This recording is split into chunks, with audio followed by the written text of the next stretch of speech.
Department of urban and regional planning, Jahangirnagar বিশ্ববিদ্যালয়। আমাদের সাথে আরো যুক্ত হবেন professor doctor Nauzia Yasmin, pro vice chancellor, state university of Bangladesh.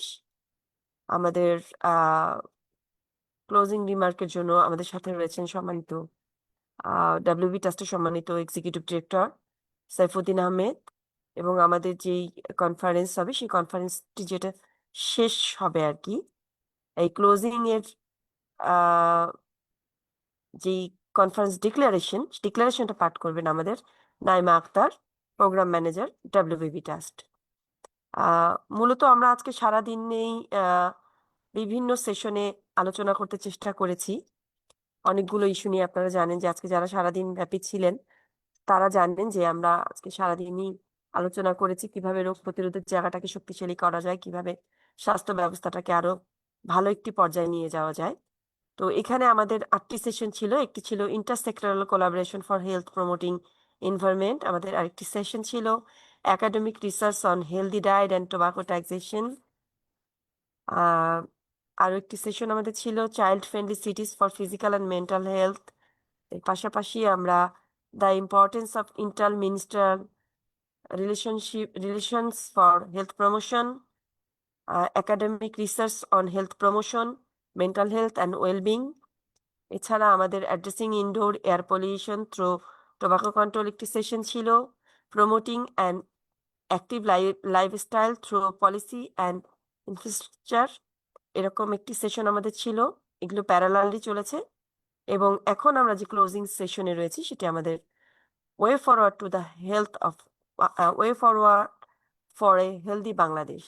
Ultimately সারাদিন আমরা আলোচনা করার চেষ্টা করেছি যে একটি সুন্দর কল্যাণ রাষ্ট্র গড়ে তুলতে হলে যেই ক্রমবর্ধমান চিকিৎসা ব্যয়ের কারণে প্রতিবন্ধকতার সম্মুখীন হতে হচ্ছে, নানা ধরনের অসুস্থতা তৈরি হচ্ছে, নানা ধরনের অন্তরায় আমাদের সুস্থ থাকার ক্ষেত্রে রয়েছে, সেগুলোকে কাটিয়ে ওঠার জন্য আলটিমেটলি আমরা কোন দিকে যেতে পারি, কোন ওয়েটা আমাদেরকে একটি সুন্দর রাষ্ট্র গড়ার দিকে, একটি সুস্থ আহ জাতি আহ, জাতির জনগণের সুস্থতার জন্য রাষ্ট্রটি কোন দিকে গেলে ভালো হয়, স্বাস্থ্য ব্যবস্থাটা কোন দিকে যাওয়া উচিত, স্বাস্থ্যের ব্যাপকতাটা, এই জিনিসটা আমরা আসলে সারাদিন ধরে আলোচনা করার চেষ্টা করেছি। এবং বিভিন্ন বিশেষজ্ঞরা প্রায় 40 থেকে 50 জন বিশেষজ্ঞ আমাদের সাথে যুক্ত ছিলেন। সারাদিন তারা তাদের ওপিনিয়ন গুলো জানিয়েছেন, সেগুলোকে আমরা কম্পাইল করার চেষ্টা করেছি এবং সেইটা আমরা কনফারেন্সের শেষের দিকে আমাদের ডিক্লারেশনে আমরা এখানে উপস্থাপন করব। তার আগে আমরা যে ক্লোজিং সেশনে রয়েছি সেই ক্লোজিং সেশনটা আমরা শুরু করতে চাই। ইতিমধ্যে আমাদের যে আহ সম্মানিত অতিথিবর্গ রয়েছেন তারা আমাদের মধ্যে উপস্থিত হয়েছেন। শুরুতেই আমরা এমনিতেই একটু কিছুটা সময় থেকে পিছিয়ে রয়েছি, যেহেতু আমরা অনলাইনে রয়েছি আর সামনে নির্বাচন, অনেক কিছু মিলে আমরা একটু পিছিয়ে রয়েছি।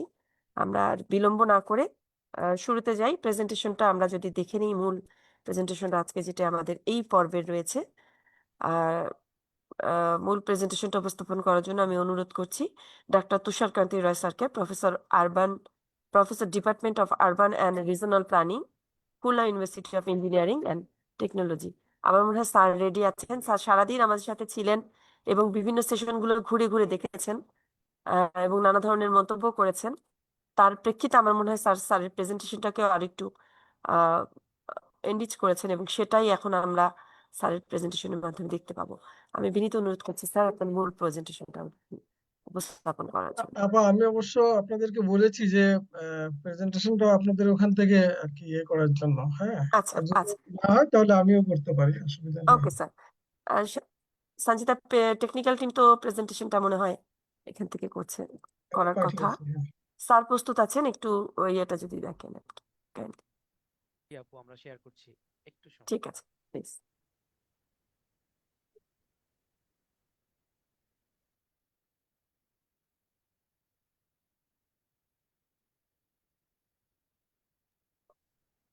হ্যাঁ, আমরা রেডি হচ্ছি। তবে আমরা স্বাগত জানাই, ইতিমধ্যে আমাদের মধ্যে চলে এসেছেন professor doctor Akter Mahmud sir. আমরা নওজিয়া ম্যামকেও পেয়েছি, সাইফুদ্দিন ভাইও আমাদের মধ্যে রয়েছে। স্বাগতম। আমরা প্রেজেন্টেশনটা দেখি, তারপরে আমরা ছোট করে কথা শুনবো। অনেক ব্যস্ততা আমি জানি আপনাদের, তার মধ্যে সময় দিয়েছেন, আমরা আন্তরিকভাবে কৃতজ্ঞতা প্রকাশ করছি। স্যার প্রেজেন্টেশন রেডি, আমরা যদি হ্যাঁ, স্লাইড শেয়ার মোডে দিয়েছেন তাই তো? জি ঠিক স্যার। আছে। আচ্ছা, সো থ্যাংক ইউ অনন্যা আপা। আমার প্রেজেন্টেশনের টাইটেল মূলত use of backend plots as informal প্লেগ্রাউন্ডস for the children and youth health, a study on KDA Outer Bypass Road, adjacent areas of Khulna city. মূলত আমি বলি যে খুলনা সিটিতে কেডিএ আউটার বাইপাস রোড একটা গুরুত্বপূর্ণ রোড।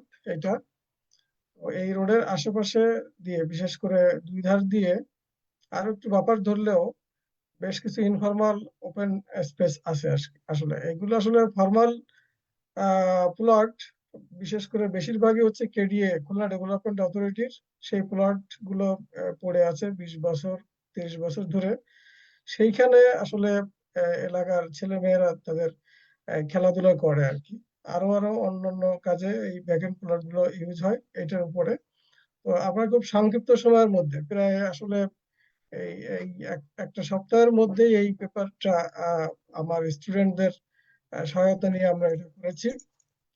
তো আমার এই আইডিয়াটা ছিল, পরে আমি আমার স্টুডেন্টদের সাথে শেয়ার করি, আপনাদের সাথে শেয়ার করি যে আমরা এরকম একটা প্রেজেন্টেশন দিতে পারি। তো আমার সাথে ছিল গালিব ইবনে মাহবুব, আরাফ হোসেন, নাবিলা রহমান, জয়শ্রী মল্লিক এবং সৌমিক হালদার।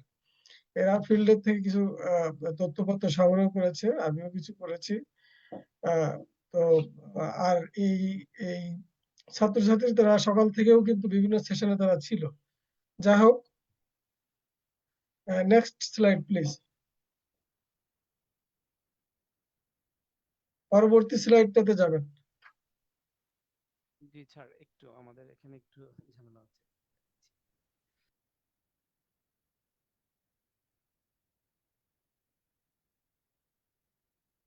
আমি ইন্ট্রোডাকশন এবং ব্যাকগ্রাউন্ডে কিছু কথা বলতে চাই। যেটা হচ্ছে খুলনা শহর আসলে র্যাপিড আরবানাইজেশনের মধ্য দিয়ে যাচ্ছে, এবং একটা স্টাডিতে দেখা যায় 2023 সালের আলম এটলের স্টাডিতে দেখা যায় যে 2010 সাল থেকে 2020 সালের মধ্যে সেখানে বিল্ট আপ এলাকা 48% বৃদ্ধি পেয়েছে। এবং সঙ্গত কারণেই কিন্তু ভ্যাকেন্ট স্পেস বা ভ্যাকেন্ট প্লট, যেটা ভ্যাকেন্ট এরিয়া, যেটা আনইউজড স্পেস, সেটার পরিমাণ কমেছে। সেটা পরবর্তী যে রায় এবং সওগাত এটলের 18 সালের গবেষণায় উঠে এসেছে। সেটা তারা দেখিয়েছেন 1961 সালে ছিল যেটা 7.6%, সেটা 2012 সালে 1.26% তারা দেখিয়েছেন। যদিও আসলে আমরা যেহেতু পরিকল্পনাবিদ হিসেবে আমরা জানি যে আবাসিক এলাকা, বাণিজ্যিক এলাকা, প্রাতিষ্ঠানিক এলাকা, এই বিভিন্ন এলাকাতে আসলে পুরো শহরকে ভাগ করা হয়। তো সেই ক্ষেত্রে আসলে 1.2% যদি ভ্যাকেন্ট স্পেস আমরা বলি, আসলে এটা মানে গ্রহণযোগ্য অনেকটা না। কারণ হচ্ছে যে আবাসিক এলাকার মধ্যে যেটা রয়েছে, কমার্শিয়াল এলাকার মধ্যে রয়েছে, মানে জোনিং এর মধ্যে, সেটা আসলে হয়তো এখানে সেভাবে আসে নাই। যাই হোক, তবুও এটা একাডেমিক স্টাডির ফলাফল। তারপরে যেটা আমরা বলেছি, the availability of open space is highly unequal. 77% of wards in Khulna City Corporation lack designed public parks. বিশেষ করে আমরা ওপেন স্পেস বলতে মূলত পার্ক, খেলার মাঠ, তারপরে যেখানে আড্ডা দেওয়া হয়, ইনফরমালি যেখানে দোকানপাট থাকে, এবং স্পেশিয়াস রোড, এই সবগুলোকে আমরা ওপেন স্পেস বলি। এবং পাবলিক পার্কস এর মধ্যে সবচেয়ে গুরুত্বপূর্ণ। আমরা খুলনা শহরে দেখেছি যে মাত্র 6টা-7টা ওয়ার্ডের মধ্যে এই 8টা বা 9টা পার্ক আছে। সেই ক্ষেত্রে আমরা বলেছি যে 77% ওয়ার্ডসে আসলে পার্ক নাই। তো তাহলে 31টা ওয়ার্ডের মধ্যে যদি 6-7টা ওয়ার্ডে মাত্র থাকে, তাহলে 24-25টা ওয়ার্ডে কিন্তু আসলে পার্ক বা খেলার পার্কের উপস্থিতি নাই। আচ্ছা, এরপরে হচ্ছে যে, তো সেই কারণেই যেহেতু নাই, এই কারণেই হচ্ছে আমাদের যে শিশু বা যুবক যারা আছে, ইয়ুথ যারা আছে, তারা আসলে ইনফরমাল যে গ্রে স্পেস গুলো ভ্যাকেন্ট অবস্থায় বা ভ্যাকেন্ট প্লটে রয়ে যায়, সেখানে তাদের খেলাধুলা চালিয়ে যায়। আসলে উপায়ান্তর না থেকে। তো আমাদের ন্যাশনাল পলিসিতে কিন্তু এটা অ্যাকনোলেজ করা হয়েছে যে আসলে রিক্রিয়েশনাল ওপেন স্পেস বাড়াতে হবে নেইবারহুড লেভেলে, বিশেষ করে পরিকল্পিত আবাসিক এলাকাগুলোতে, এবং শহরের যে মাস্টার প্ল্যান সেই মাস্টার প্ল্যান গুলোতেও কিন্তু এগুলোর উপর গুরুত্ব দেওয়া হয়েছে, এবং কিন্তু সেগুলো আসলে বাস্তবায়ন হয় না। সেটা আমরা বিভিন্ন স্টাডিতে দেখেছি এবং বাস্তবেও আমরা দেখে থাকি। তো আমরা এই কেডিএ আউটার বাইপাস রোডকে স্টাডি এরিয়া হিসেবে নিয়েছি, যে তার পাশে ব্যাকএন্ড প্লট গুলোতে কিভাবে বাচ্চারা খেলাধুলা করে সেখানে। Next slide please. এরপরের স্লাইডে যাবেন।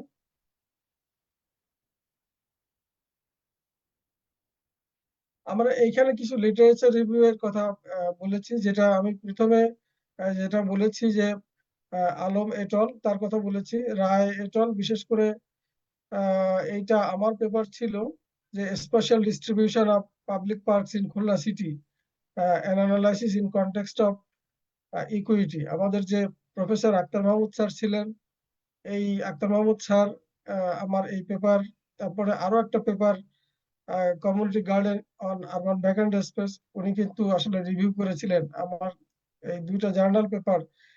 একটা এখানে এসেছে আর একটা আসে নাই।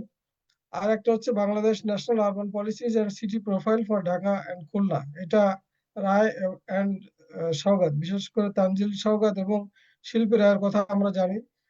ওনারা খুলনা সিটি এবং ঢাকা সিটিতে মেগা প্রজেক্ট, আসলে রিসার্চ প্রজেক্ট বাস্তবায়ন করেছেন। ওনারা এইটার ফাইন্ডিংসে ওনারা বলেছেন যে আসলে যে আমাদের ওপেন স্পেসের পরিমাণ 61 সাল থেকে কিভাবে 2012 সালে নেমেছে আর কি সেটা। Next slide please. এরপরে আমরা যেটা অবজেক্টিভ ফিক্স করেছিলাম সেটা হচ্ছে যে আসলে দেখা প্রথম অবজেক্টিভে যে আসলে কি পরিমাণ ভ্যাকেন্ট প্লট রয়ে গেছে আসলে আমাদের এই রাস্তার দুই সাইড দিয়ে।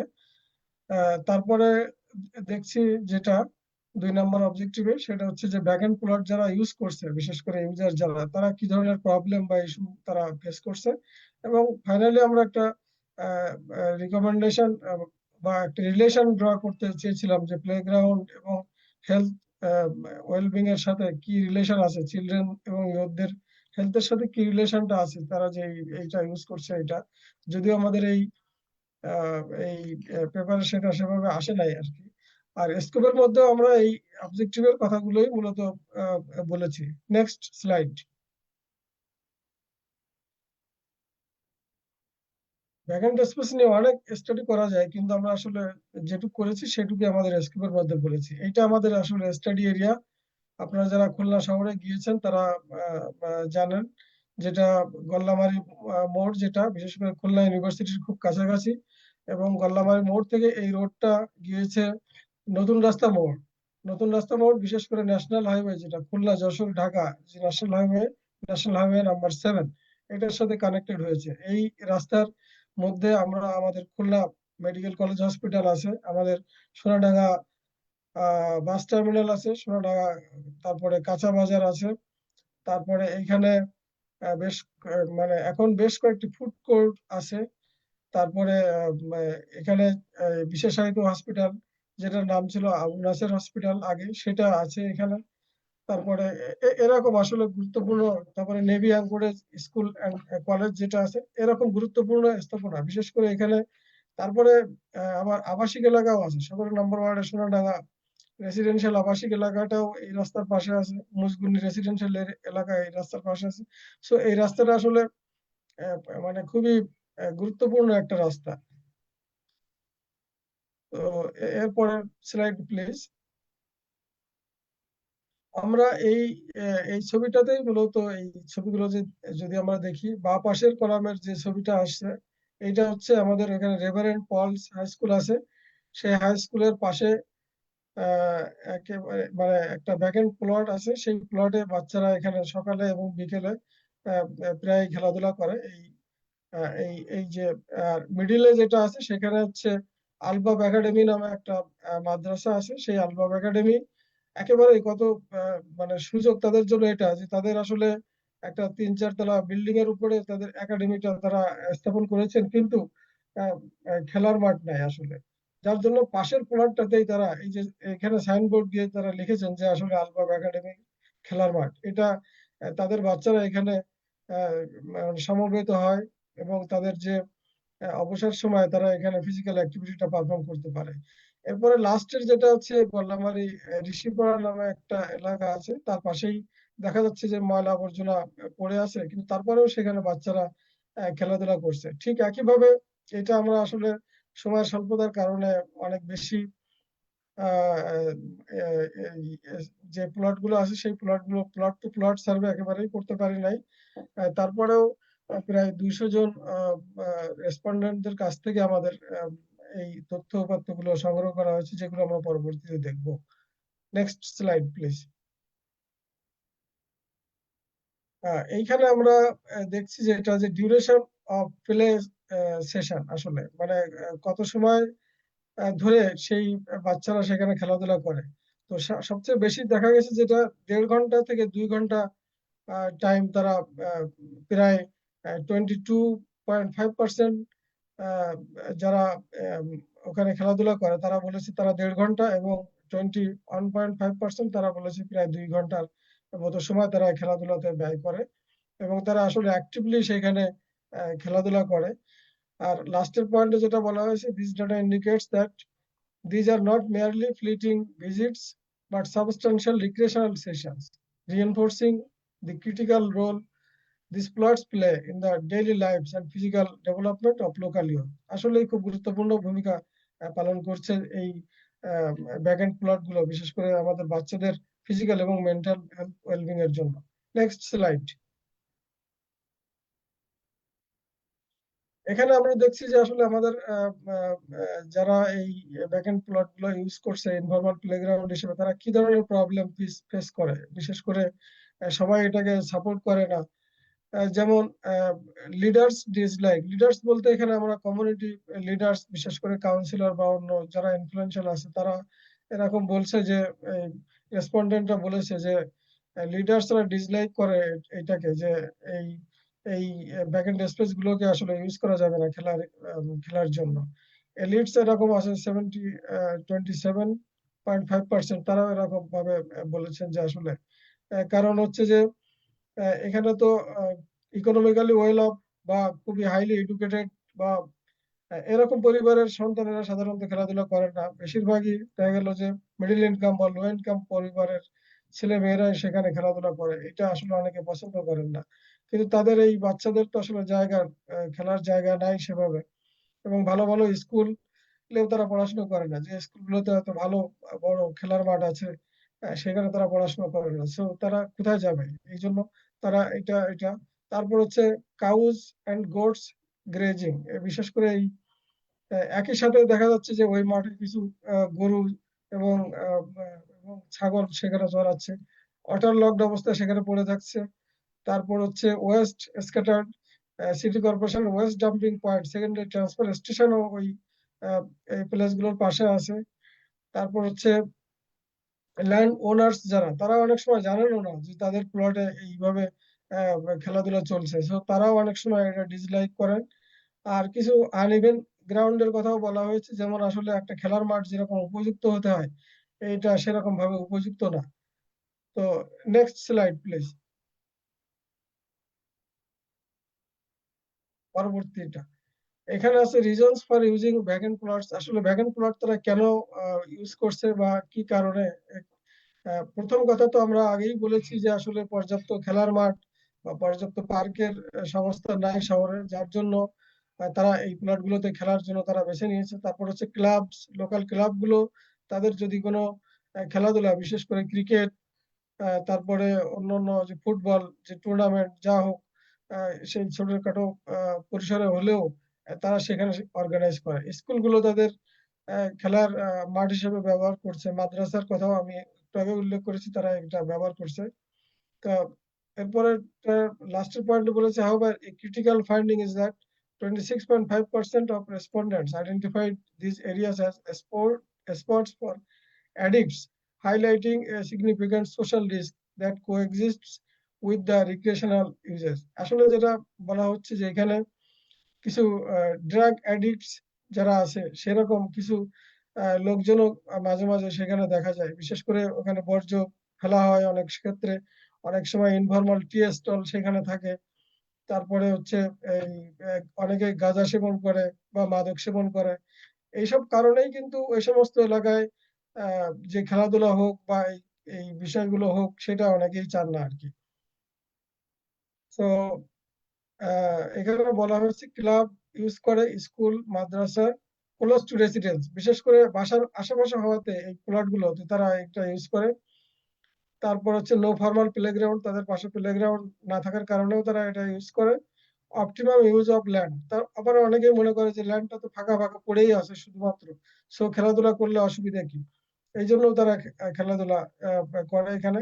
আর ভ্যাকেন্ট ফর ইয়ার্স, যদিও সেই সোনাডাঙ্গা আবাসিক এলাকা বা এই রোডটা অন্তত 20 থেকে 25 বছর আগে কিন্তু ডেভেলপ করছে এই রোড, কিন্তু এখনো পর্যন্ত রোডের দুই পাশের যে প্লট গুলো সেগুলোতে কিন্তু আসলে ভবন গড়ে ওঠে নাই। আর ফিল্ড উইথ ট্রাশ, এটা আমরা বলেছি আগে, যে ময়লা আবর্জনা আহ, ফেলে অনেকে এই প্লট গুলোতে। Next please.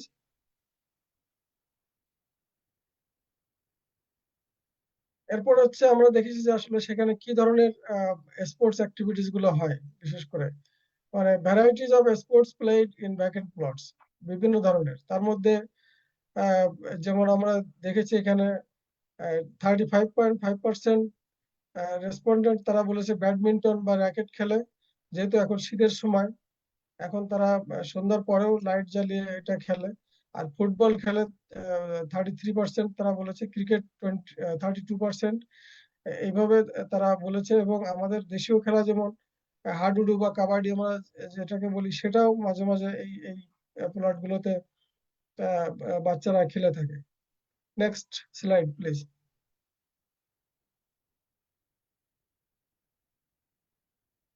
আমরা প্রায় শেষ পর্যায়ে চলে এসেছি। এরপর হচ্ছে এখানে ম্যানেজমেন্ট অথরিটির পারমিশনের ব্যাপার। আসলে এখানে management of this vacant plots is largely decentralise বলা হচ্ছে যে এই কারণে যে লোকাল লোকেরা আসলে সিদ্ধান্ত নিয়েই কিন্তু এই বিষয়টা আসলে এই খেলার কাজে তারা ব্যবহার করে। দি লার্জেস্ট সেগমেন্ট আদার্স বিশেষ করে indicates that permission is often informal and based on mutual community understanding rather than official decrees or official permission.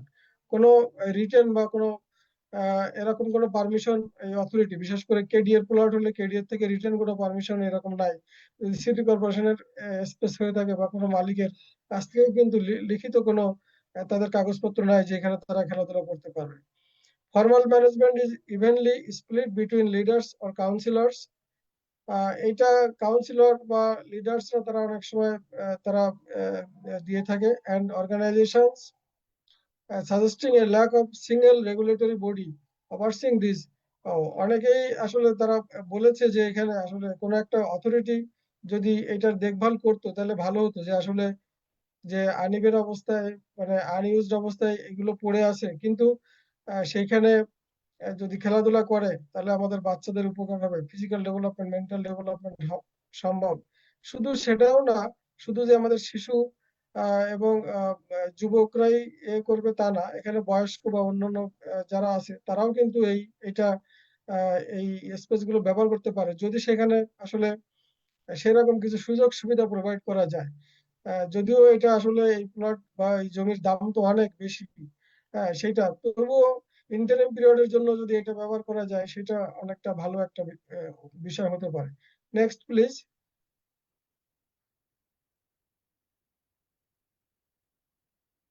আমাদের লাস্ট অফ অল কিছু ওয়ে ফরওয়ার্ড এবং কনক্লুডিং রিমার্কসে আমি যেটা যেটা বলতে চাই যে আসলে বাচ্চারা অল্টারনেটিভ না পেয়েই কিন্তু এই ব্যাকএন্ড প্লট গুলোকে ইউজ করছে। সো আমাদের চিন্তা করতে হবে, বিশেষ করে প্রথম পয়েন্ট আমি যেটা বলেছি, হেলদি আরবান এনভায়রনমেন্টস এনশিওর করতে হবে আমাদের। চাইল্ড ফ্রেন্ডলি সিটি প্ল্যানিং এর মধ্যে আমাদের এটা আসতে হবে, যদিও আছে অনেকটা ডিটেল এরিয়া প্ল্যান বা মাস্টার প্ল্যানের মধ্যে, তবে বাস্তবায়নের ক্ষেত্রে এগিয়ে আসতে হবে। যে সংশ্লিষ্ট সংস্থা খুলনা ডেভেলপমেন্ট অথরিটি এবং খুলনা সিটি কর্পোরেশন, এবং এটা পলিসি লেভেলের ইন্টারভেনশন এখানে দরকার। সেফ রোডস, ক্লিন এয়ার এবং গ্রিন স্পেস, এটা থাকতে হবে।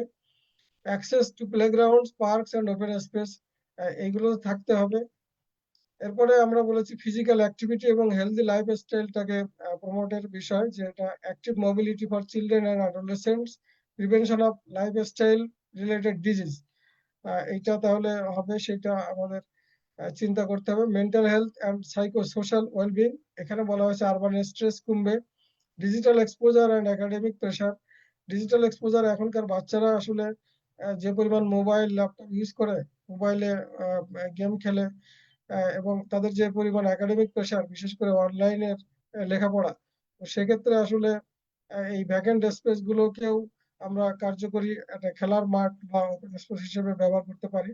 এরপর হচ্ছে community and school based mental health support, এটা আমি সকাল থেকেই বিভিন্ন সেশনের শুনছিলাম, এটাও আলোচনা হয়েছে। এটা ইকুইটি অ্যান্ড ইনক্লুশনের বিষয়টা অত্যন্ত গুরুত্বপূর্ণ। Health of slum dwelling children, বিশেষ করে আমরা এটা ইগনোর করে যাই। আমি একটু আগেও বলেছি যে আসলে লো ইনকাম পিপল বা লো ইনকাম ইনফর্মাল সেটেলমেন্টে যারা বসবাস করে, তাদের আসলে খেলাধুলার জায়গা নাই, তাদের জন্য আসলে পার্ক নাই, পার্কের যে এন্ট্রি ফিস তারা দিতে পারে না। এই জন্য এই স্পেস গুলোকে ইন্টারিম পিরিয়ডের জন্য হলেও ডেভেলপ করা যেতে পারে। Gender responsive and disability inclusive অ্যাপ্রোচটা ফলো করতে হবে। Multi sectoral governance and youth এনগেজমেন্টটা জরুরি। Role of city corporation, school, parents, NGO and youth groups, এগুলো আজকে বিভিন্ন সেশনে আলোচনা হয়েছে। সবার সমন্বিত রোল এখানে প্লে করতে হবে। Youth participation in urban health decision making, এটাও আলোচনা হয়েছে, এবং ইউথদেরকে আসলে ডিসিশন মেকিং এ তাদের অন্তর্ভুক্তি, এবং তারা কেমন খুলনা শহর দেখতে চায়, কেমন স্বাস্থ্যকর বাংলাদেশ দেখতে চায়, এটা তাদের মাথা থেকেও অনেকটা আসতে হবে এবং এসেছে। আপনারাও ডাব্লিউবিবি ট্রাস্ট এই জাতীয় কাজ করে, অন্য অন্য যে সংস্থা ছিলেন আপনারা সবাই এই জাতীয় কাজ করেন। তো আমরাও পরবর্তীতে এই সমস্ত, বিশেষ করে আমাদের রিসার্চ অর্গানাইজেশন, লেখাপড়ার অর্গানাইজেশন, আমরা আমাদের স্টুডেন্টদের নিয়ে আমরা এই জাতীয় কাজে সম্পৃক্ত থাকতে চাই। Thank you all, thank you. এবং কারোর যদি কোনো জানার বিষয় থাকে তাহলে আমাকে জিজ্ঞাসা করতে পারেন। ধন্যবাদ সকলকে।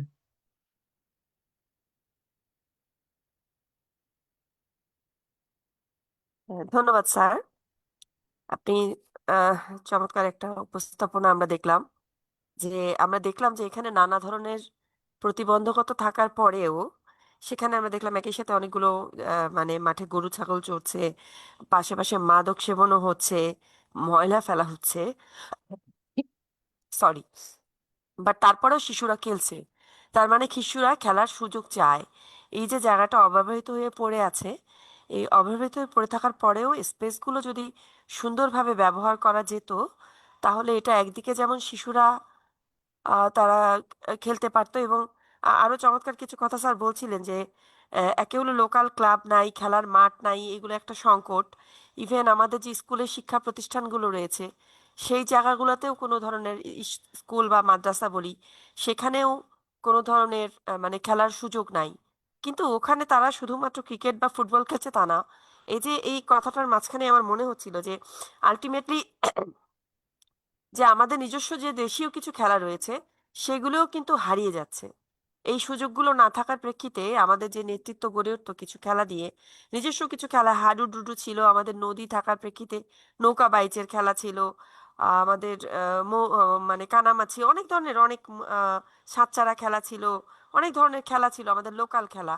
সেইগুলোও কিন্তু ধীরে ধীরে আমরা বিলুপ্তির দিকে যাচ্ছি, কারণ এই খেলাগুলোর সুযোগও হচ্ছে না, চর্চাও হচ্ছে না, এবং ওইটাগুলো কিন্তু ফিজিক্যাল অ্যাক্টিভিটির ক্ষেত্রেও শিশুদের মানসিক এবং শারীরিক বিকাশে সহায়তা করতো। এই যে প্রেজেন্টেশনটার মাধ্যমে কিন্তু উঠে এসেছে যে যেই সংকটগুলো রয়েছে এটাকে যদি প্রপারলি ইউটিলাইজ করা যায় তাহলে কিছুটা সংকট হয়তো মোকাবেলা করা যেতে পারে, এবং এখানে আহ, রাষ্ট্রের আসলে এই জায়গাগুলোতে গুরুত্ব দেওয়া দরকার বলে স্যার আহ, উল্লেখ করেছেন। আমাদের মধ্যেও ইতিমধ্যে উপস্থিত হয়েছেন। আমি একটু জানিয়ে দিই, একটু দুঃখ প্রকাশও করি যে আসলে আমরা নির্বাচনের একটা সময় তো, অফিস বন্ধ হয়ে যাবে, অনেকেরই ঢাকার বাইরে ভোট, যে কারণে অনেকে ঢাকার বাইরেও অবস্থান করছেন, যে কারণে হয়তো নেট সবসময় সবাইকে আমরা পাচ্ছি না। সেই কেউ কেউ বেরিয়ে যাচ্ছেন, আবার কেউ কেউ থাকছেন, আবার ধারাবাহিকভাবে থাকতেও পারছেন না। তারা ইনবক্সে আমাদেরকে দুঃখ প্রকাশ করেছেন। আহ, আমি আসলেই সবার কাছে আমরা কৃতজ্ঞ যে আপনারা তার মধ্যেও কনফারেন্সটাকে গুরুত্ব দিয়ে থেকেছেন। হয়তো কেউ কথা বলতে পারছেন না, কিন্তু তারা আছেন আমাদের সাথে, সেটা জানান দিচ্ছেন। এটা আমাদের জন্য অনেক কিছু। তো ইতিমধ্যে আমি খুব বেশি কথা না বলি, তাহলে সময়গুলো আরো ওয়েস্ট হয়ে যাবে, আর আমরা মূল আলোচকদেরকে পাওয়ার ক্ষেত্রেও একটা সংকট তৈরি হবে। মূলত আমরা হেলথ প্রমোশনের বিষয়টাকে গুরুত্ব দিয়েই কিন্তু এবারে কনফারেন্সটা করছি, এবং স্যারও এই জায়গাটাকেই খেলার জায়গাটাকে ইমফ্যাসিস দিতে চেয়েছেন। আমাদের মধ্যে আরেকজন আলোচক রয়েছেন, যিনি স্যারও আমাদের ঢাকার বাইরে অবস্থান করছেন, কিন্তু তারপরেও কয়েকবার যোগাযোগ করে স্যার বলেছেন আমি খুবই আন্তরিকভাবে চেষ্টা করব থাকার জন্য। স্যারকে আমরা পেয়েছি, প্রফেসর ডক্টর মোহাম্মদ ইকবাল কবির স্যার। আমি অনুরোধ করব ইকবাল কবির স্যার, আপনি যদি আহ স্বল্প সময়ের মধ্যে আমাদেরকে একটু সময় দেন আর কিছু বলেন আর কি আজকের এই কনফারেন্সের এটা নিয়ে। আমার মনে হয় আপনার কাছে আগেও প্রেস ব্রিফের টেস্টটা গিয়েছে। তারপরে আমরা বলেছি প্রিভেনশনের জায়গাটাকে গুরুত্ব দিয়েই মূলত আমরা এবারে হেলথ প্রমোশন কনফারেন্সটাকে করছি।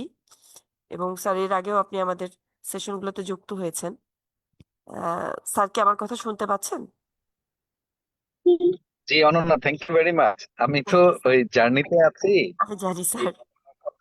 রওনা হলাম হচ্ছে এই আস্তে আস্তে আস্তে খুবই এই কি বলে, আমি এই যে মতলব, এই মুহূর্তে এই যে মতলব আইসিডিডিআরবির ওখান থেকে রওনা হয়েছি ঢাকার উদ্দেশ্যে। তো পথে আছি, প্রেজেন্টেশনের কিছু অংশ আমি শেষের দিকে দেখতে পেলাম। ভালো। আর আমি প্রথমেই অ্যাপোলজি চেয়ে নিচ্ছি যে আমাকে, যদিও অনন্যা বলেছিলেন যে এই কনফারেন্সটা একটা প্রেজেন্টেশন দিয়ে এবং থাকতে, আমি অবশ্য আগেই বলেছিলাম যে আমি একটু ঢাকার বাইরে থাকবো, কি অবস্থায় থাকবো আমি জানি না, খুব টাফ হয়ে যাবে। তারপরেও আমি বলেছি যেহেতু এটা একটা অনলাইন কনফারেন্স এবং এটা খুবই একটা মানে আমার এরিয়া অফ ইন্টারেস্টের সাথে রিলেটেড, তো সেই কারণেই আমি আপনাদের সাথে যুক্ত হচ্ছি। যারা এখানে আহ, সংযুক্ত হয়েছেন সবাইকে অভিনন্দন জানাচ্ছি, এবং ডাব্লিউবিবি ট্রাস্ট সহ অন্যান্য যারা এই অর্গানাইজেশনের সাথে জড়িত তাদেরকে অভিনন্দন জানাচ্ছি যে হেলথ প্রমোশন জিনিসটা বাংলাদেশে আসলে খুব বেশি বলে না। যদিও আমি যে ইউনিটটা কাজ করি এটার নাম শুরু থেকেই এই অনন্যরা জানেন, এর সাথে জড়িত ছিলেন, যে climate change and health promotion দেওয়ার উদ্দেশ্যই ছিল এইটা যে আমরা বাংলাদেশে একটা হেলথ প্রমোশন ট্রাস্ট করে আপনার এই বিশেষ করে আমাদের যে ট্যাক্সিং এর যে জায়গাটা, পৃথিবীর বিভিন্ন দেশের ইসের মতো যে সিনট্যাক্স নিয়ে এসে আমরা হেলথ প্রমোশনে কাজ করব।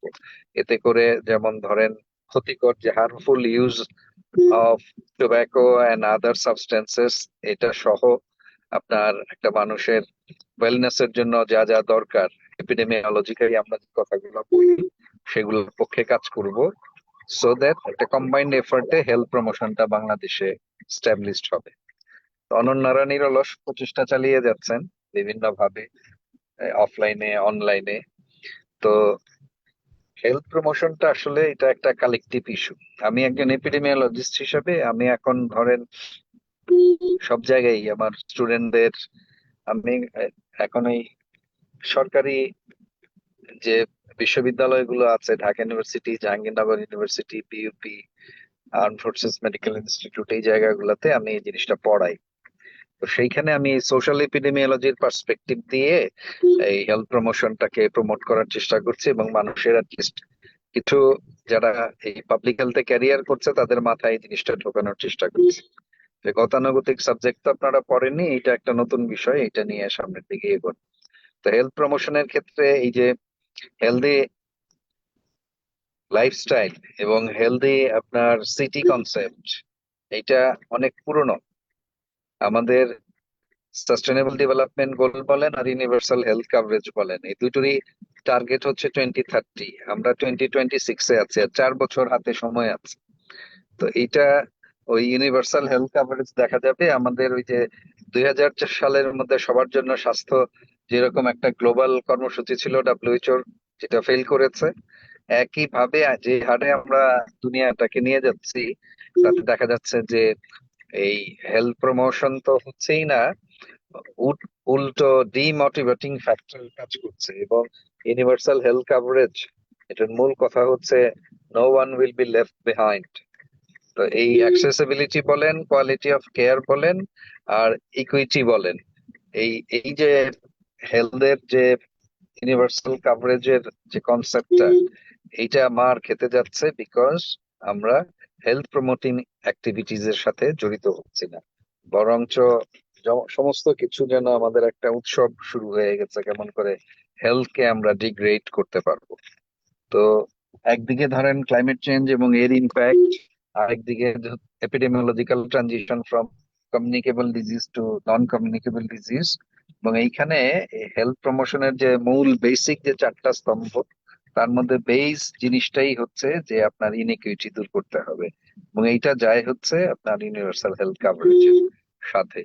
So আমরা যে যেখানেই আছি না কেন, আমাদের এই অ্যাক্টিভ লাইভলিহুড যদি করতে হয়, তাহলে এই হেলদি লাইফ ছাড়া, হেলদি আপনার লাইফস্টাইল প্র্যাকটিস ছাড়া, শুধুমাত্র আপনার অ্যাডভোকেসি অ্যাওয়ারনেস এটা বলবো আর আমার হেলদি লাইফস্টাইল প্র্যাকটিসের কোনো আপনার ওয়ে সোসাইটি আমাকে দিবে না, তাহলে এটা হবে না। এবং সোশ্যাল ডিটারমিনেন্টস অফ হেলথ যেগুলো আছে, এগুলো প্রত্যেকটাই এই আপনার হেলদি লাইফস্টাইলের সাথে জড়িত। মানুষের ধরেন খালি রোগবালাই নিয়ে দেখবেন যে সবাই আমরা কিউরেটিভ চিন্তা করি, রোগবালাই নিয়ে চিন্তা করি, হাসপাতালের বেড সংখ্যা বাড়ানো চিন্তা করি, কে কত বড় সুন্দর হাসপাতাল করতে পারবো এটা চিন্তা করছি। কিন্তু প্রিভেন্টিভ এবং প্রমোটিভ যে মেডিসিন, প্রিভেন্টিভ এবং প্রমোটিভ মেডিসিন যে একটা প্র্যাকটিস, এইটাই আমাদের পারসেপশনের মধ্যে নাই। তো এই জায়গাটাই আমার কাছে মনে হয় যে এই ধরনের কনফারেন্স ভালো ভূমিকা রাখতে পারে। আর আরবান রুরাল যে ডিভাইড আছে, আপনার মেল ফিমেল যে ডিভাইড আছে, পুয়ার এবং রিচ যে ডিভাইড আছে, এই সবগুলা মিলিয়ে আপনার হেলথ প্রমোশনটাকে আমাদের একটা ইসের মধ্যে নিয়ে আসতে হবে, একটা প্রক্রিয়ার মধ্যে। তো সেইখানে যারা এটায় অংশগ্রহণ করছেন, আমাদের কিছু কিছু স্পোরাডিক আপনার স্টাডি হচ্ছে, স্টাডিতে দেখা যাচ্ছে যে ইনোভেটিভ আইডিয়া ছোট ছোট জায়গায়, যেমন উনি বলছিলেন যে আমাদের ঐতিহ্যবাহী খেলাধুলা যেগুলা ছিল এগুলা নষ্ট হয়ে যাচ্ছে সব জায়গায়। দেখেন মানে এক ধরনের আমরা এখন সব এআই এর যুগে ঢুকে পড়ছি না, সবকিছু ইন্টেলিজেন্সও দেখেন আর্টিফিশিয়াল হয়ে গেছে।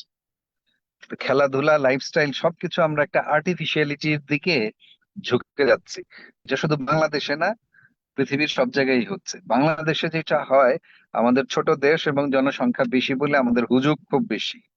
যখন যেই ট্রেন্ডটা আসে, ভালো ট্রেন্ডটাকে আমরা কম গ্রহণ করি, আর খারাপ ট্রেন্ডটারে বেশি গ্রহণ করি।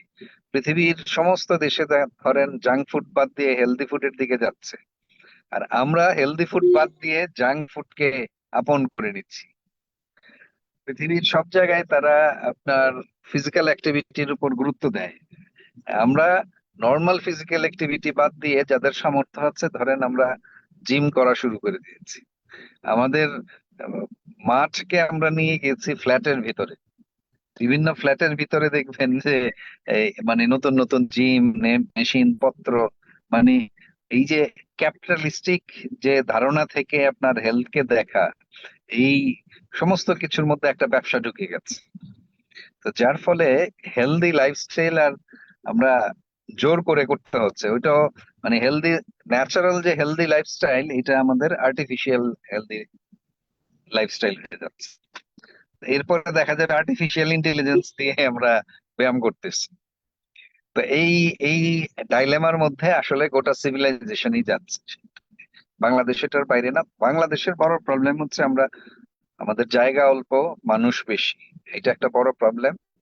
আর যেই শিক্ষাটা প্রকৃত শিক্ষা, সেই শিক্ষার বদলে আমরা সার্টিফিকেট ওরিয়েন্টেড এবং টেকনোলজির যে পপুলার যে জিনিসগুলো আছে সেই ওরিয়েন্টেড লাইফস্টাইলে অভ্যস্ত হয়ে যাচ্ছে। তো আমার অনুরোধ থাকবে, আসেন যে আমরা একটা ভয়েস রেজ করি, একটা ক্লাইমেট রেজিলিয়েন্ট সোসাইটি চাই আমরা, একটা হেলথ প্রমোটিভ, এবং যারা রোগী তাদের ভালো করার জন্য আমরা চাই হেলথ সার্ভিস এটার অ্যাক্সেসিবিলিটি এবং ইসে বাড়ুক। কিন্তু আমরা এই স্লোগানটা তুলি যে আমরা রোগী চাই না, আমরা সুস্থ মানুষ চাই, সো দ্যাট রোগ হওয়ার আগেই আমরা প্রিভেন্টিভ এবং প্রমোটিভ মেডিসিনটাকে সামনে নিয়ে আসি। হেলথটার যে ডাব্লিউএইচও যে সংজ্ঞা দিচ্ছে, এই সংজ্ঞা ডাব্লিউএইচও নিজেই আমার ধারণা ঠিক মতো মানে না। যে এই যে কমপ্লিট ওয়েলবিং, এটা ফিজিক্যালি, মেন্টালি এন্ড সোশ্যালি এবং আজকাল বলছে স্পিরিচুয়ালি, এই কমপ্লিট ওয়েলবিংটা তো আমরা হচ্ছি না। এবং এই সংজ্ঞা অনুসারে পৃথিবীর অধিকাংশ মানুষই অসুস্থ। তাহলে হয় ডাব্লিউএইচও বলতে হবে যে আপনারা এই কমপ্লিট ওয়েলবিং নিশ্চিত করার জন্য যে ইউনিভার্সাল হেলথ কভারেজ কথা আমরা বলছি এইখানে, গ্লোবালি হেলথের ইনইকুইটি দূর করে healthy city concept, healthy lifestyle concept, healthy society concept, এই হোলিস্টিক অ্যাপ্রোচটা এস্টাবলিশ করা প্রয়োজন। আমার এইটুকুই আমার বলার ছিল। আপনাদের সবার জন্য শুভকামনা, সুস্থতা কামনা করি। Let's improve the healthy lifestyle practice throughout the country by means of health promotion. Thank you very much, Ananya. Over to you. Thank you so much sir, খুবই সুস্পষ্ট এবং খুবই চমৎকার। সবসময় আমরা স্যারের কাছ থেকে দিক দিক নির্দেশনামূলক যে কথাগুলো পাই, একদম কিন্তু স্পেসিফিকলি স্যার বলেছে যে আমরা ফ্ল্যাটের ভিতরে নিয়ে যাচ্ছি, পুঁজিবাদী যে সমাজ ব্যবস্থার দিকে আমরা যাচ্ছি, আলটিমেটলি এটা কি স্বাস্থ্যকর জীবন বলে কিনা। আমরা দেখা যাচ্ছে যে মানে জাঙ্ক ফুডে আসক্ত হয়ে যাচ্ছি, উন্নত বিশ্ব যেখানে জাঙ্ক ফুড থেকে বেরিয়ে আসছে না। অনেকগুলো জায়গা স্যার আমাদেরকে ধরিয়ে দিয়েছে। আমরা আজকে সারাদিন ধরে এই আলোচনাগুলোই করার চেষ্টা করেছি যে আসলে এগুলো থেকে আমাদের বেরিয়ে আসতে হবে, শুধুমাত্র আলোচনার মধ্যে সীমাবদ্ধ থাকা নয়, তবে আমাদের কমিউনিটিটা বাড়াতে হবে, সার্কেলটাকে আরো বাড়াতে হবে, যেই কারণে এই কনফারেন্সের ধারাবাহিকতা ধরে রাখা। এবং আমরা আশা করছি যেহেতু সামনে একটা নির্বাচিত সরকার আমরা পাবো, সেই সরকারের কাছে আমরা হয়তো আমাদের এই জিনিসগুলো তুলে ধরতে পারবো যে আসলে আমরা একটা স্বাস্থ্যকর নগরীতে, যেটা বলছিল হেলদি লাইফ স্টাইল, হেলদি সিটিজ, আমরা আসলে কিরকমটা চাই, সেই জিনিসটা আমরা আজকের এই কনফারেন্সের মাধ্যমে হয়তো একটু ডিক্লারেশন করে আমরা এটা তুলে ধরতে পারবো। ধন্যবাদ স্যার, অনেকটা সময় আপনি আমাদেরকে দিয়েছেন। আমাদের মধ্যে রয়েছেন professor doctor Nauzia Yasmin, pro vice chancellor, state university of Bangladesh. Ma'am, আমি জানি আপনারও অসম্ভব ব্যস্ততা, তার মধ্যেও আপনি আমাদের সাথে যুক্ত হয়েছেন। আমরা আপনার থেকে কিছু শুনতে চাই। ইকবাল কবির স্যার, অসংখ্য ধন্যবাদ আপনাকে। নওজিয়াকে বলেন যে তার দুই বন্ধু ডাক্তার Abu Fazal, head of Matlab ICDDRB, এবং ডাক্তার Iqbal, they are on the way and they are hearing her. আপু আপু মনে হয় শুনছেন, আছেন এখানে। ম্যাডাম আছেন নাকি? ওকে, গুড। ম্যাডামকে আসসালামু আলাইকুম। আছে আছে, ওই যে কথা বলতে। সরি হ্যাঁ, বাহ, আসসালামু আলাইকুম and good afternoon to you all. Ananya, তুমি কি আমাকে বলতে বলেছো? আমি আসলে একটু বিজি হ্যাঁ হয়ে গিয়েছিলাম। আমি তোমাকে বলেছি। হ্যাঁ, আমি শুধু বলিনি, ইকবাল কবির স্যার বলেছেন যে ইকবাল ওনারা, কবির স্যার তো আপনার বলবে দুজন আমার বন্ধু বন্ধু সে। রয়েছে। হ্যাঁ, এবং আপনাকে শুনছে তারা। আমরা যে রাস্তায় আছি, ওই যে জি ফজল, শুনেছি, হ্যাঁ শুনলাম, তোমার কথাও শুনলাম। এনিওয়ে, ডাব্লিউবিপি ট্রাস্টকে ধন্যবাদ এত সুন্দর একটা আয়োজন করার জন্য। আসলে হেলথ প্রমোশন, ডিজিজ প্রিভেনশন নিয়ে তো আমরা সারা জীবনই কাজ করছি বা কথা বলছি। আমি জাস্ট ছোট্ট করে একটা জিনিস বলবো। I know that everyone is very very tired কথা শুনতে শুনতে, আর এগুলো আমরা সবাই জানি।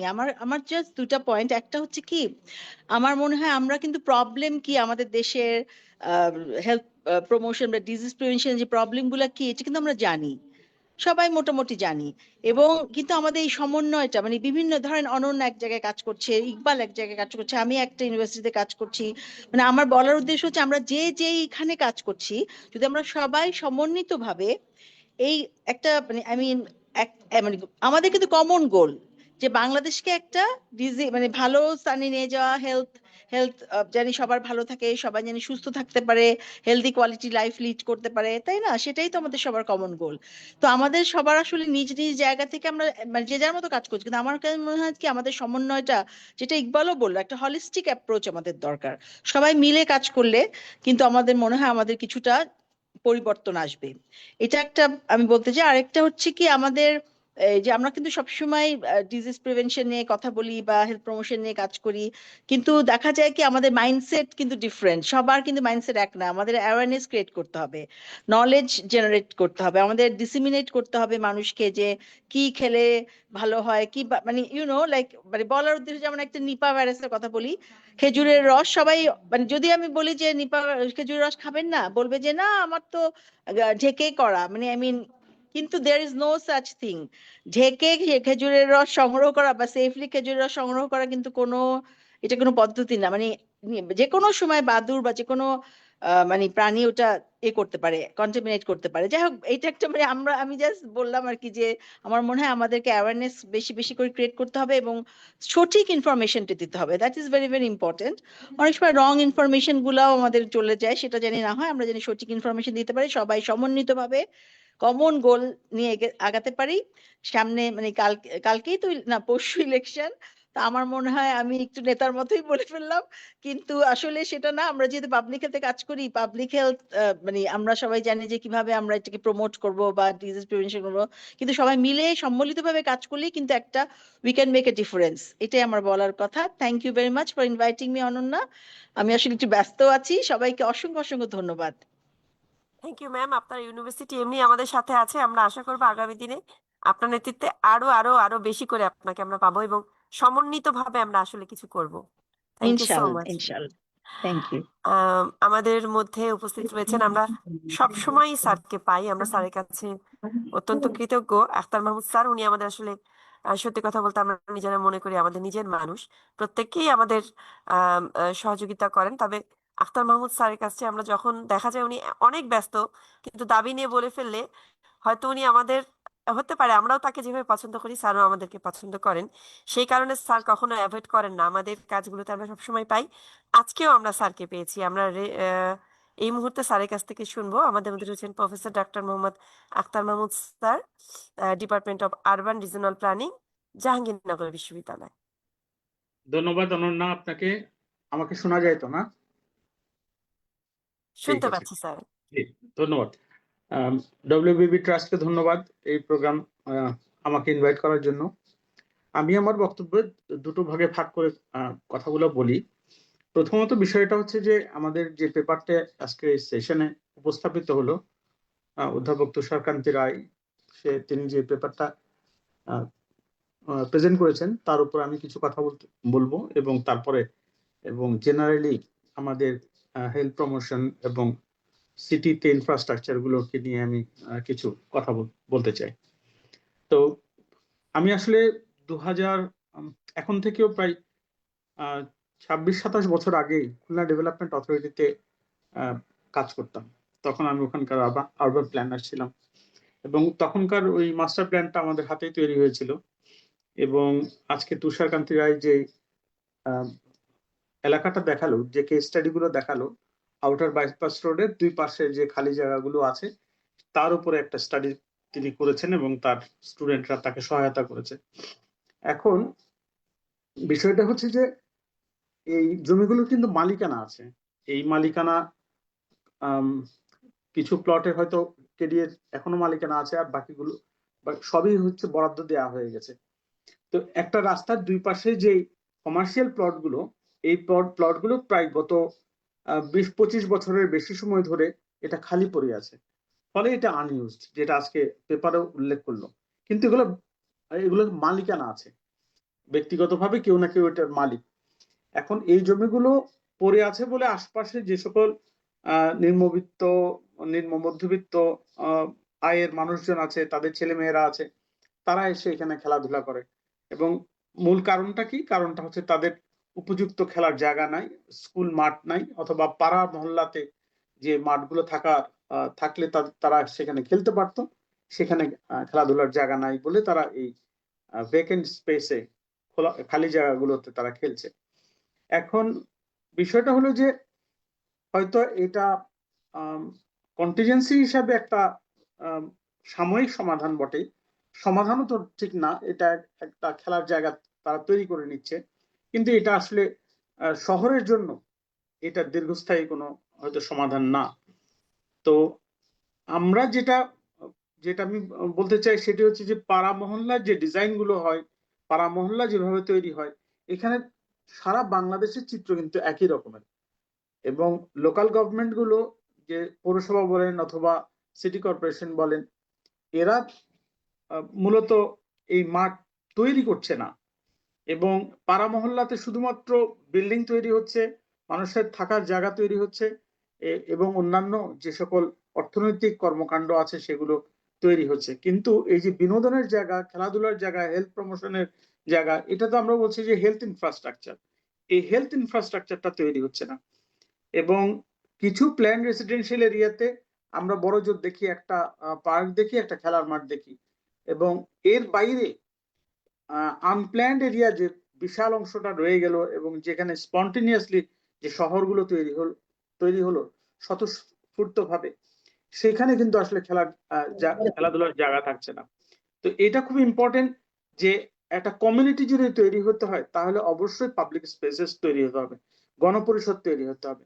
এই গণপরিসরের একটা অন্যতম উপাদান হচ্ছে খেলার জায়গা, খোলা জায়গা, পার্কের জায়গা, এবং এই গণমানুষ যেখানে জমায়েত হতে পারে। এটা পাবলিক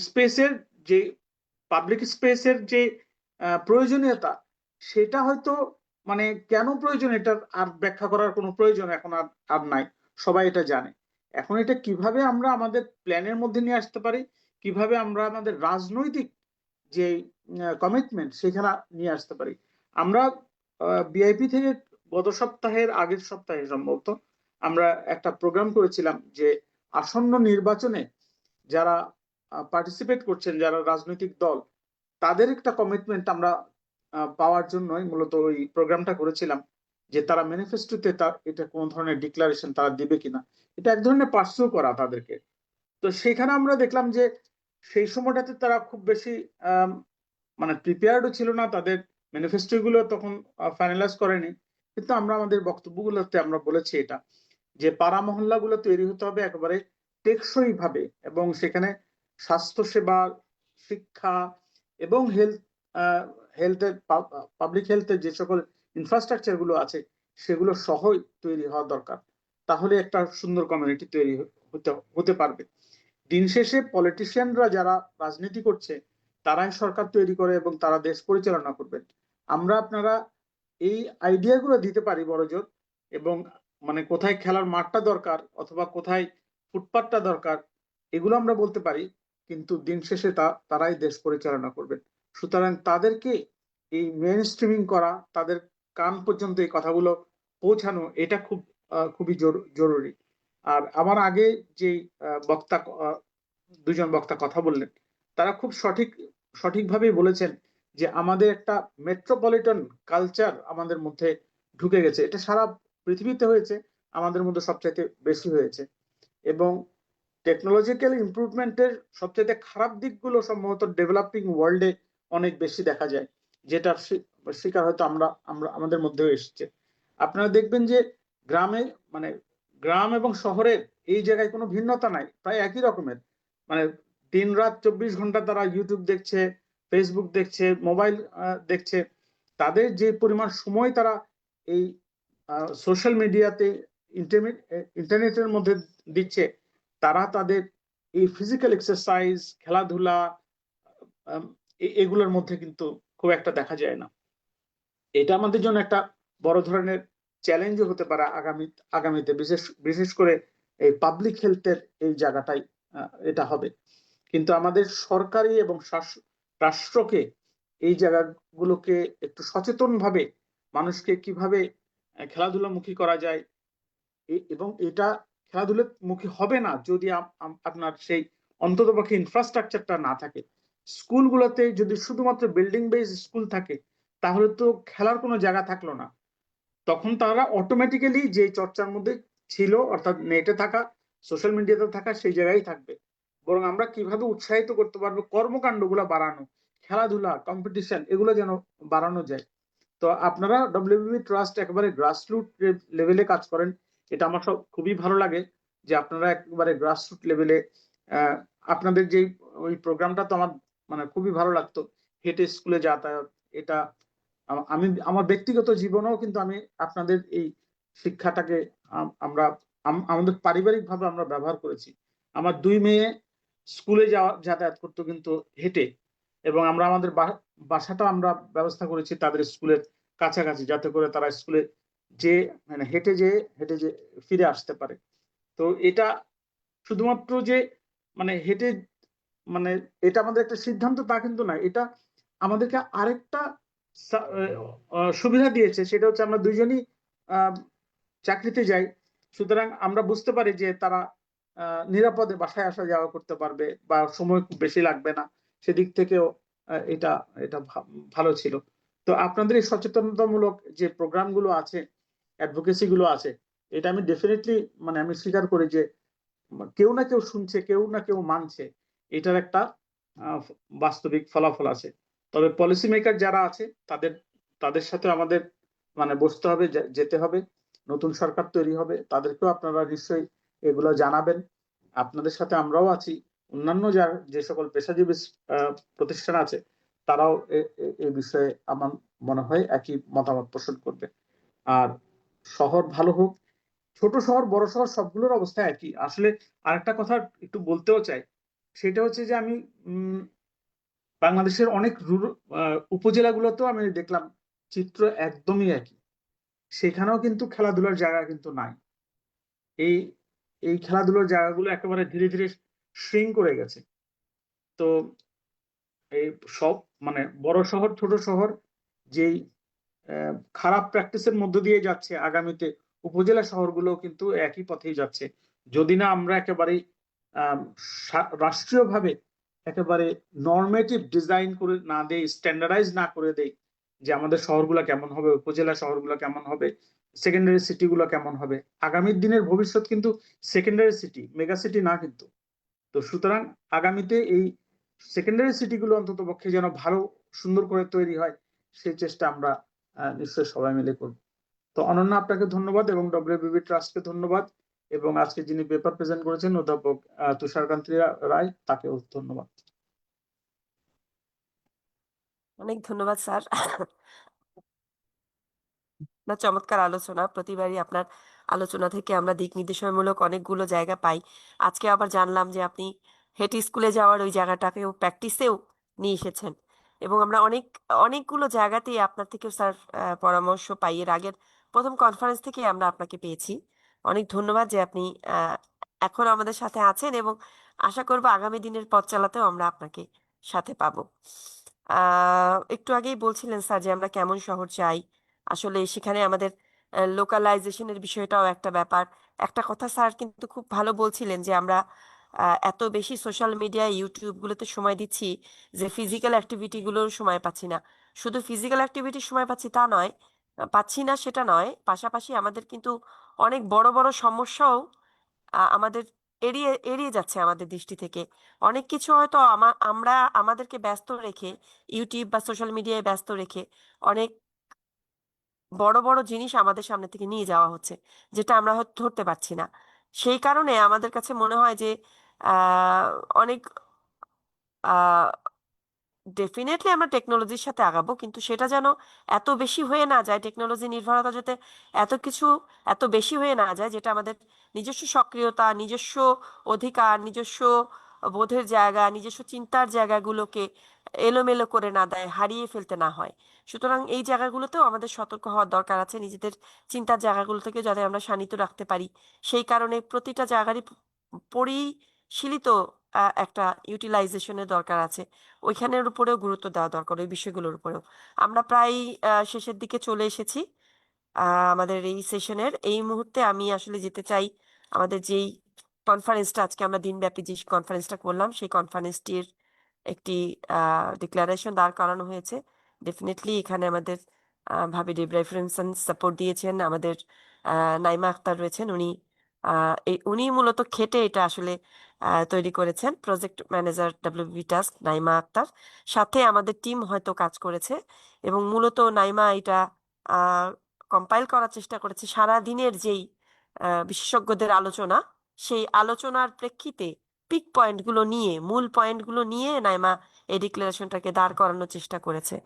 আমি অনুরোধ করব নাইমা, আপনি যদি ডিক্লারেশনটা পাঠ করেন। Naima Akter, project manager, WBP trust.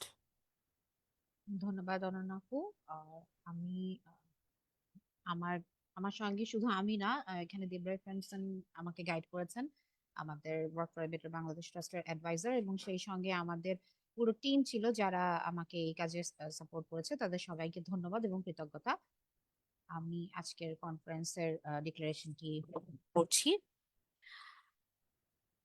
Conference on health promotion 2026 এর প্রতিপাদ্য হলো শক্তিশালী অর্থনীতি, শক্তিশালী সমাজ, জনস্বাস্থ্য উন্নয়নে হেলথ প্রমোশনের ভূমিকা।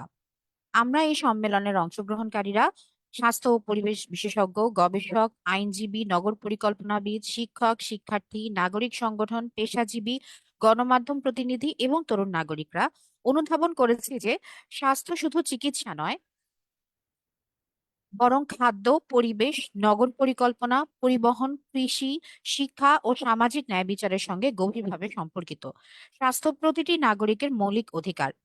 জনস্বাস্থ্য ও পরিবেশের সুরক্ষা নিশ্চিত না করে গৃহীত যে কোনো উন্নয়ন পরিকল্পনা প্রকৃতপক্ষে অর্থহীন।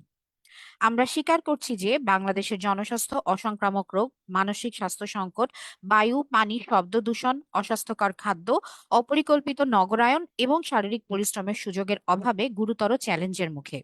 আমরা বিশ্বাস করি হেলথ প্রমোশন একটি সমন্বিত, প্রতিরোধমূলক ও জনগণ কেন্দ্রিক কার্যক্রম যা দীর্ঘমেয়াদে জনস্বাস্থ্য উন্নয়নে সহায়তার পাশাপাশি স্বাস্থ্য ব্যবস্থার উপর চাপ কমাতে কার্যকর ভূমিকা রাখতে পারে।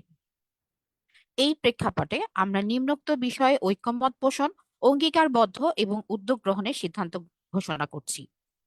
আমরা ঐকমত পোষণ করছি যে জনস্বাস্থ্য সুরক্ষায় কেবল সচেতনতা বৃদ্ধি যথেষ্ট নয়, বরং এমন কার্যকর নীতিমালা ও টেকসই অবকাঠামো প্রয়োজন যা নাগরিকের সুস্থ জীবনযাপন নিশ্চিত করবে। তামাক নিয়ন্ত্রণ জনস্বাস্থ্য সুরক্ষার একটি অত্যাবশ্যকীয় উপাদান। স্বাস্থ্য, পরিবেশ ও অর্থনৈতিক উন্নয়নে শক্তিশালী তামাক নিয়ন্ত্রণ আইন ও অন্যান্য সহায়ক পলিসি প্রণয়নের পাশাপাশি বাস্তবায়নের সমন্বিত পদক্ষেপ গ্রহণ অপরিহার্য। অসংক্রামক রোগের ঝুঁকির কারণগুলো বায়ু দূষণ, অস্বাস্থ্যকর খাদ্য, শারীরিক পরিশ্রমের সুযোগের অভাব, তামাক ও অ্যালকোহল নিয়ন্ত্রণে বহুমাত্রিক ও সমন্বিত পদক্ষেপ জরুরি।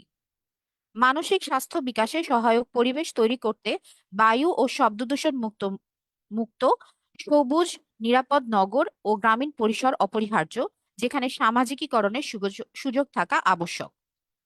হাঁটা ও সাইকেল বান্ধব পরিবেশ, মাঠ, পার্ক, জলাশয় ও উদ্যান জনস্বাস্থ্যের অবিচ্ছেদ্য অবকাঠামো। এগুলো সংরক্ষণ ও সম্প্রসারণ ছাড়া স্বাস্থ্যকর বাংলাদেশ গঠন সম্ভব নয়। স্বাস্থ্যকর খাদ্যের সহজলভ্যতা নিশ্চিত করা জনস্বাস্থ্যের অন্যতম ভিত্তি। নাগরিকদের জন্য নিরাপদ, তাজা ও পুষ্টিকর খাদ্যের সহজলভ্যতা নিশ্চিত করা রাষ্ট্রের অন্যতম দায়িত্ব। স্বাস্থ্যকর খাদ্য ব্যবস্থা, ন্যায্য অর্থনীতি ও পরিবেশ বান্ধব জীবিকার জন্য কৃষকের জীবনমান উন্নয়ন ও কৃষকের বাজার সংরক্ষণ ও উন্নয়ন অপরিহার্য।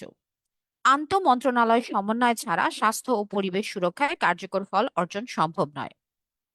আমরা বিশ্বাস করি স্বাস্থ্য ও পরিবেশ বান্ধব নীতি ও অবকাঠামোতে বিনিয়োগ বৃদ্ধি, আন্তঃমন্ত্রণালয় সমন্বয়ের জন্য একটি কার্যকর প্রাতিষ্ঠানিক কাঠামো, স্বাস্থ্যকর খাদ্য ব্যবস্থার জন্য কৃষক বান্ধব নীতি ও স্থানীয় বাজার সংরক্ষণ, নগর উন্নয়নের নামে পার্ক, মাঠ, জলাশয় ধ্বংস বন্ধ করা, যাতায়াত চাহিদা পূরণের পাশাপাশি শারীরিক কার্যক্রমের সুযোগ নিশ্চিতে হাঁটা ও সাইকেলে যাতায়াত বান্ধব পরিবেশ নিশ্চিত করা, তামাক, কোমল পানীয়, ব্যক্তিগত গাড়ি সহ স্বাস্থ্য ও পরিবেশের জন্য ক্ষতিকর পণ্যের উপর উচ্চ হারে কর আরোপ করা, সামাজিক বাধা দূরীকরণ এবং মানসিক স্বাস্থ্যকে জাতীয় জনস্বাস্থ্য এজেন্ডার মূল ধারায় অন্তর্ভুক্ত করা একান্তভাবে প্রয়োজনীয়।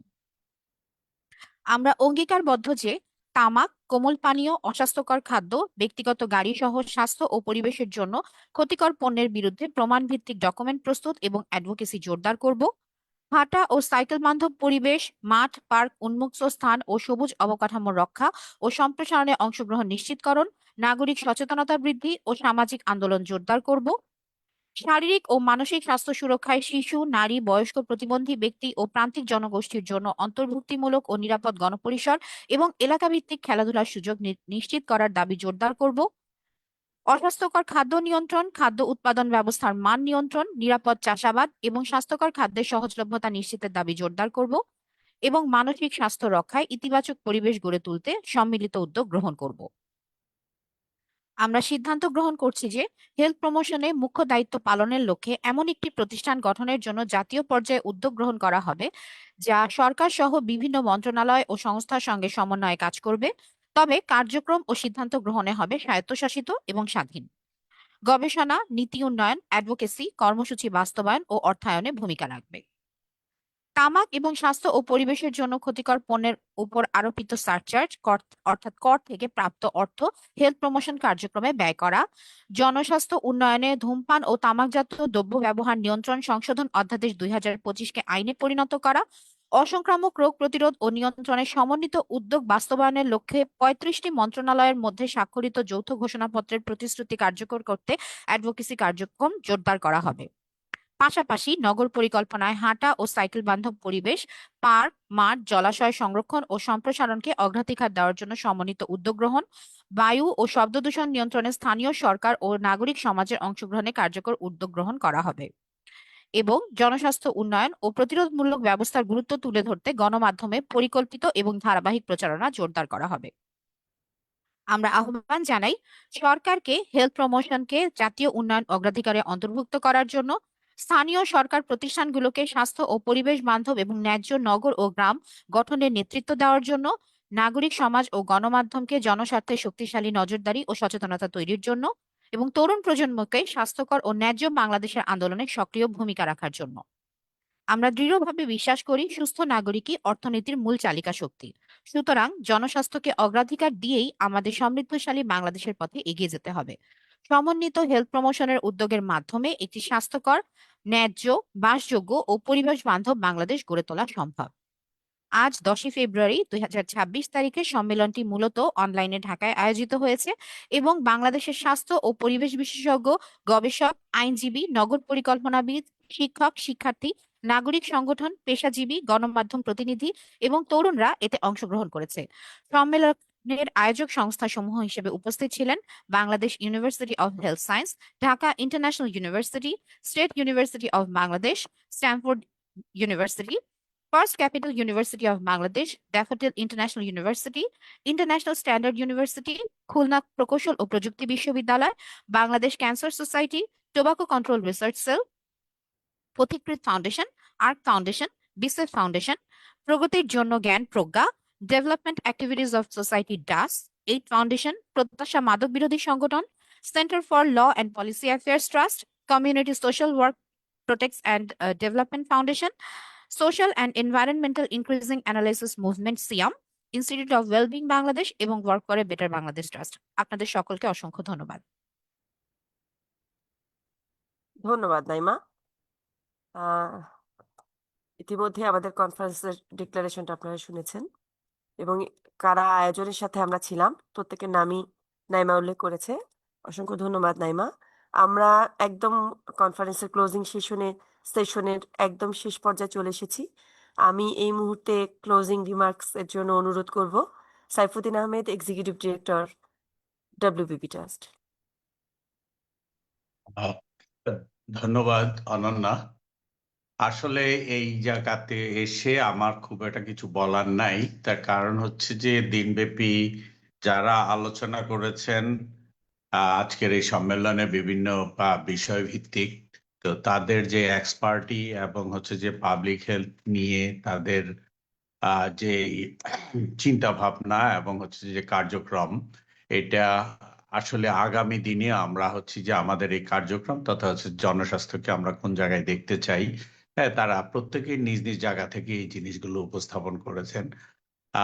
আর সবচেয়ে বড় জিনিস হচ্ছে যে আমাদের একটাই লক্ষ্য, একটাই স্বপ্ন, যে আমাদের ভবিষ্যৎ প্রজন্ম যাতে সুস্থ থাকে, সুন্দর থাকে এবং তারা যাতে হচ্ছে যে একটা ভালো পরিবেশ পায়, তার লক্ষ্য। সেই জন্য আমাদের এই কাজ করা।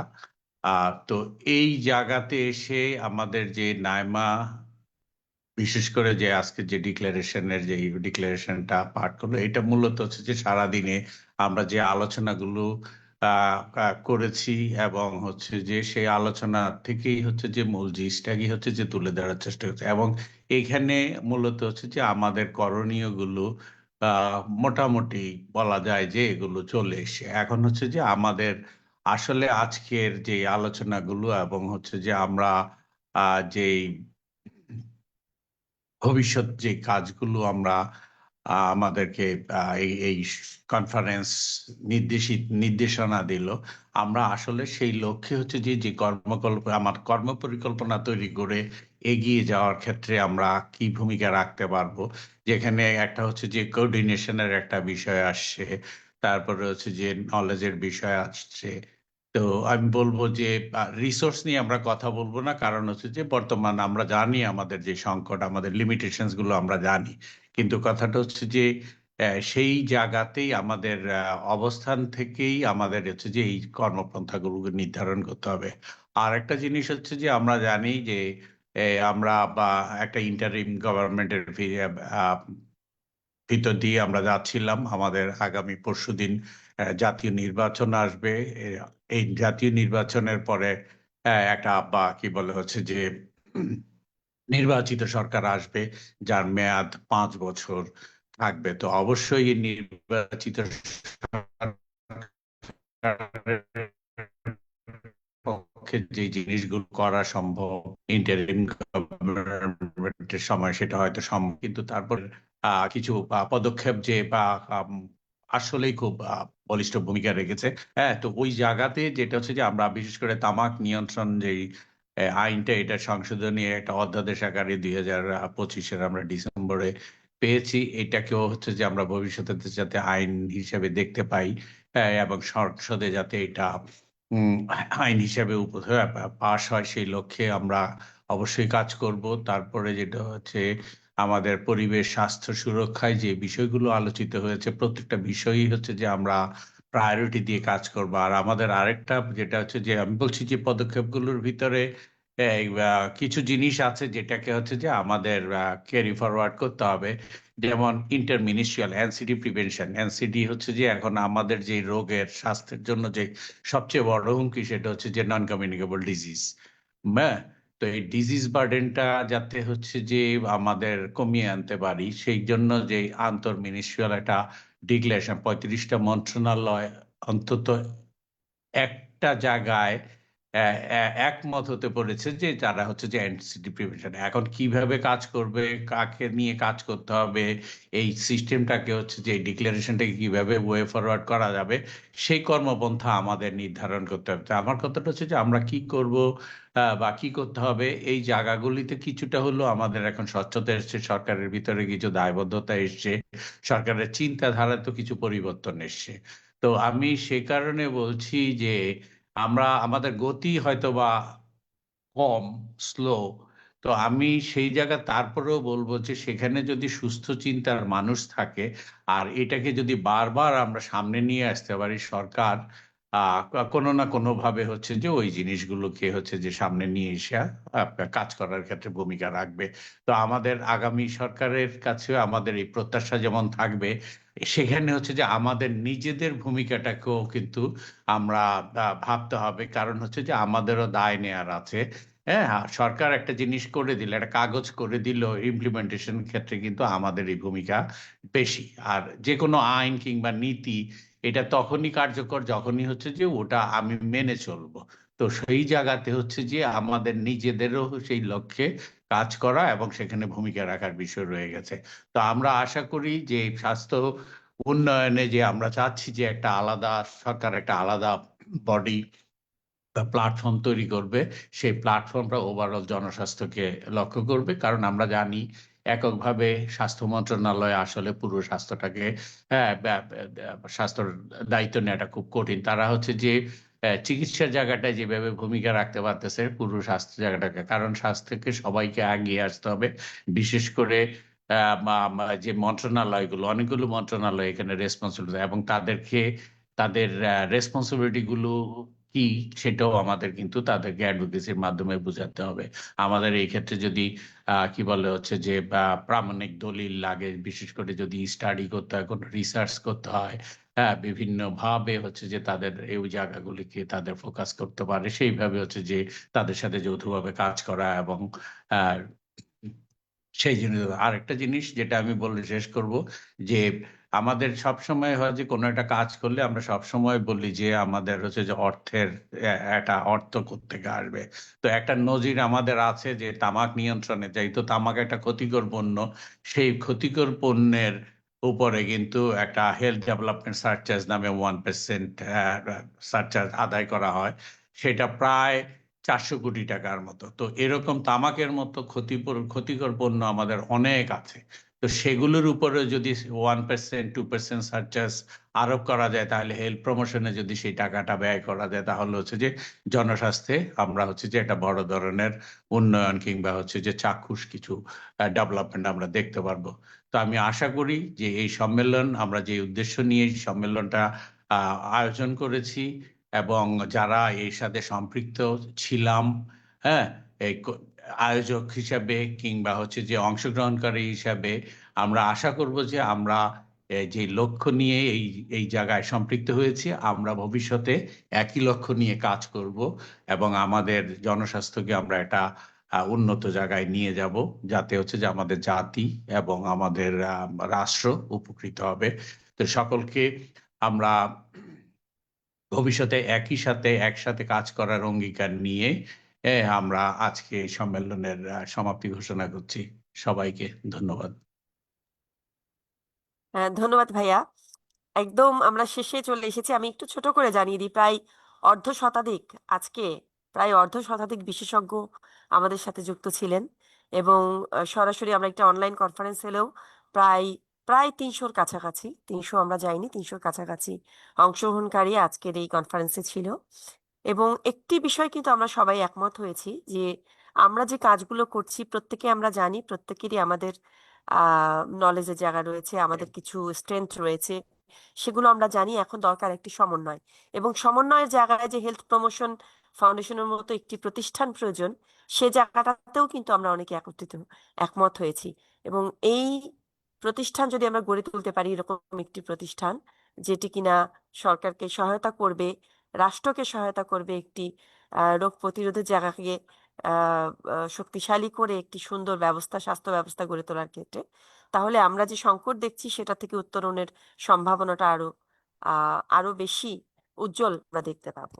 তো আজকে যারা আসলে আমাদের সাথে কনফারেন্সে ছিলেন, আমাদের ক্লোজিং রিমার্কের মাধ্যমে আসলে কনফারেন্সটা শেষ হয়ে গেছে, এবং আমরা আশা করছি আগামী দিনে আমরা সমন্বিতভাবে আরো আরো অনেক অনেক উদ্যোগ নেব এবং আমাদের কথাগুলো নির্বাচিত সরকার শুনবেন, সেই অনুযায়ী পদক্ষেপ নেবেন এবং আমরা একটি সুন্দর বাংলাদেশ দেখতে পাবো। ধন্যবাদ সবাইকে।